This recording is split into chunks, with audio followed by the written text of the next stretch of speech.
L'objectiu és apropar totes les entitats i la cultura popular aquí a la Floresta. Creiem que aquí en el casino feia falta que vingués aquest tipus d'activitats i que els florestans i florestanes coneguessin entitats i cultura popular.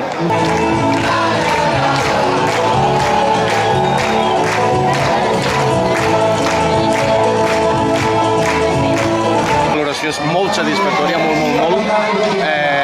Hi ha moltíssima gent, estem molt contents i totes les entitats han respost d'una manera molt satisfactòria.